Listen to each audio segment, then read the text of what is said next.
والعاقبة للمتقين. الصلاة والسلام عليك يا رحمة للعالمين. أما بعد فأعوذ بالله من الشيطان الرجيم. بسم الله الرحمن الرحيم. قل تعالوا واتل ما حرم ربكم عليكم ألا تشركوا به شيئا وبالوالدين إحسانا ولا تقتلوا أولادكم من إملاق نحن نرزقكم وإياهم ولا تقربوا الفواحش ما ظهر منها وما بطن ولا تقتلوا النفس التي حرم الله إلا بالحق ذلكم وصاكم به لعلكم تعقلون. صدق الله العظيم. قال الله تبارك وتعالى بشان حبيبه في القرآن المجيد والفرقان الحميد إن الله وملائكته يصلون على النبي يا أيها الذين آمنوا صلوا عليه وسلموا تسليما. اللهم صل على سيدنا مولانا محمد وعلى آل سيدنا وصحب سيدنا مولانا محمد البارك وسلم وصلوا عليه. الصلاة والسلام عليك يا رسول الله وعلى آلك وصحبك يا حبيب الله. دربار احترام بھائی بزرگوں، اللہ تبارک و تعالیٰ کا فضل و کرم رب العالمین نے ہمیں جمعہ مبارک نصیب کیا، مسجد فاروق میں آنے کا استطاعت دی، طاقت دی۔ آج میں نے آپ کے سامنے رب کائنات کی لہرات کتاب قرآن مجید فرقان حمید 8واں سپارہ سورۃ النام کی ایک آیت تلاوت کی ہے۔ آج کے جمعہ مبارک کے موقع پر قرآن مجید کی روشنی میں صراط مستقیم پر بات کریں۔ اللہ تبارک و تعالیٰ نے مومن پر جو 5 وقت نماز فرض کی، چاہے وہ مومن نماز پڑھتا ہے، وہ نبی نماز پڑھے، صحابی نماز پڑھتا ہے، ولی غوث قطب جو بھی نماز پڑھتا ہے، ہر رکعت میں سورۃ فاتحہ میں ہم یہ پڑھتے ہیں اہدنا الصراط المستقیم، یا اللہ ہمیں سیدھے راستے پر چلا، ہمیں سیدھے راستے دکھا۔ ہر آدمی ہر رکعت میں یہ دعا کرتا ہے، سیدھے راستے پر وہ پہلے ہی ہوئے، نماز کے لیے وضو کیا، پاک ہوا، مسجد میں آیا، اللہ کے گھر میں حاضر ہوا، کیا میں خدا کے سامنے کھڑا ہے، مگر ہر رکعت میں دعا ہے کہ یا اللہ مجھے سیدھا راستہ دکھا، سیدھے راستے پر چلا، اہدنا الصراط المستقیم۔ پر ہر آدمی نے اپنے دماغ کے مطابق جس راستے پر وہ ہے اس نے کہا کہ صراط مستقیم یہی ہے۔ آئیے آج آپ قرآن مجید کی روشنی میں قرآن سے پوچھتے ہیں، اے قرآن تو ہمیں بتا کہ صراط مستقیم کیا ہے، سیدھا راستہ کیا ہے۔ کسی مفتی سے کسی عالم سے پوچھنے کی ضرورت نہیں، لگا کتاب میں رب کائنات نے ایک رکوع نظر کر کے بتا دیا کہ خدا کی زبان سے، قرآن کی روح سے، نبی پاک علیہ السلام پر جو نازل ہوا اس کی روح سے صراط مستقیم کیا ہے۔ صراط مستقیم کا لفظ قرآن مجید میں 42 مرتبہ ہے اور صراط مستقیم علیحدہ 32 مرتبہ ہے۔ ایک جگہ رب کائنات نے فرمایا وَمَن يَعْصِ اللَّهَ فَقَدْ هُدِيَ إِلَىٰ صِرَاطٍ مُسْتَقِيمٍ، کہ جو شخص قرآن کو تھام لے، رسی کو تھام لے، رسی سے مراد قرآن مجید ہے۔ نبی پاک علیہ السلام نے فرمایا یہ جو قرآن مجید رسی ہے اس کے ایک سرا مخلوق کے ہاتھ میں، دوسرا سرا خدا کے ہاتھ میں، جس نے اس کو تھام لیا اس کو خدا کا قرب مل جائے گا۔ وَمَن يَعْصِ اللَّهَ فَقَدْ هُدِيَ، جس نے رسی کو پکڑ لیا استقامت کے ساتھ، فقد هُدِيَ إِلَىٰ صِرَاطٍ مُسْتَقِيمٍ، اس کو صراط مستقیم کا راستہ مل گیا۔ رب العالمین نے فرمایا اے میرے محبوب آپ کو فرما دیں قُلْ تَعَالَوْا أَتْلُ مَا حَرَّمَ رَبُّكُمْ عَلَيْكُمْ وَلَا تُشْرِكُوا بِهِ شَيْئًا۔ اللہ تبارک و تعالیٰ فرماتے ہیں محبوب آپ کو فرما دیں کہ تمہارے اوپر حرام کر دیا تمہارا رب نے کہ تم نے شرک نہیں کرنا، پہلی چیز صراط مستقیم کی، خدا نے فرما دیا کہ تم نے شرک نہیں کرنا. شرک جو ہے بڑا گناہ ہے.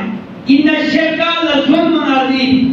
اور خدا نے فرمایا ان اللہ لا یغفر ان یشرک به ویغفر ما دون ذلک. بے شک اللہ تبارک و تعالی شرک کے علاوہ جتنے بھی گناہ سارے گناہ بخش دے گا مگر شرک نہیں بخشے گا. رب کائنات نے پہلی مرتبہ پہلی بات فرمائی اللہ تشرک به شیئا کہ پہلے نمبر پہ شرک نہیں کرنا. اور دوسرے نمبر پہ فرمایا وبالوالدین احسانا، اپنے والدین کے ساتھ احسان کرنا. پانچویں صفت میں خدا نے فرمایا وقضى ربك الا تعبدوا الا اياه وبالوالدين احسانا. خدا نے فرمایا میرا یہ فیصلہ ہے کہ عبادت میری کرنی ہے، سجدہ مجھے کرنا ہے، بندگی میری کرنی ہے. وقضى ربك الا تعبدوا، عبادت میری کرنی ہے، اور میری عبادت کے بعد وقضى ربك الا تعبدوا اياه وبالوالدين احسانا، والدین کے ساتھ احسان کرنا. خدا نے اپنی عبادت کرنے کے بعد دوسرا جو حکم دیا وہ والدین کے ساتھ احسان کرنے کا حکم دیا. رب کے نام میں حکم بالوالدین احسان، والدین کے ساتھ احسان کرنا. کافی حدیثیں واقعات والدین کا ادب احترام کے بارے میں. نبی پاک علیہ السلام نے فرمایا جس پر والدین ناراض اس پر خدا اور اس کا رسول بھی ناراض. جس پر والدین ناراض اس کی کوئی عبادت قبول نہیں.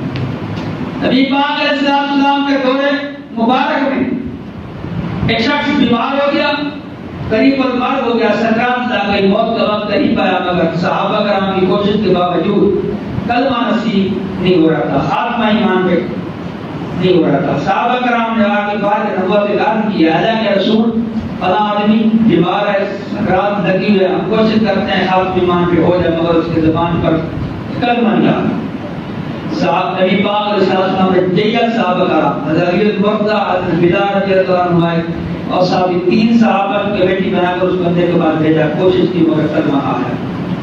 آپ صلی اللہ علیہ وآلہ وسلم نے پوچھا اس کی والدین زندہ ہیں؟ تو لوگوں نے کہا والد ہو تو یا والدہ زندہ ہیں، مگر ضعیف العمر ہے، کافی ضعیف ہے، وہ آپ کے پاس آ نہیں سکتی. رحمت العالمین صلی اللہ علیہ وآلہ وسلم نے فرمایا سنا کر میرا پیغام دو، اگر وہ میرے پاس آ سکتی ہے بصورت دیگر، اگر نہیں آ سکتی تو میں چل کر اس کے پاس جاؤں گا. جب اس کے پاس رحمت العالمین صلی اللہ علیہ وسلم کا پیغام پہنچا، وہ بوڑھی عورت لاٹھی کی سہارے چلتی ہوئی پار کے نبوت تک پہنچی. آپ صلی اللہ علیہ وآلہ وسلم نے پوچھا یا بندہ آپ کا کیا لگتا ہے جو بیمار ہے؟ میرا بیٹا ہے، یہ میری عزت نہیں کرتا تھا، میرے آگے بولتا تھا، میرے معاملات میں ادب نہیں کرتا تھا. اپنے آپ اس کو معاف کر دے، آخری وقت ہے، اس کا خاتمہ ایمان پہ ہو جائے گا. دنیا میں جو کچھ ہو گیا آخرت کے آگ سے بچ جائے گا.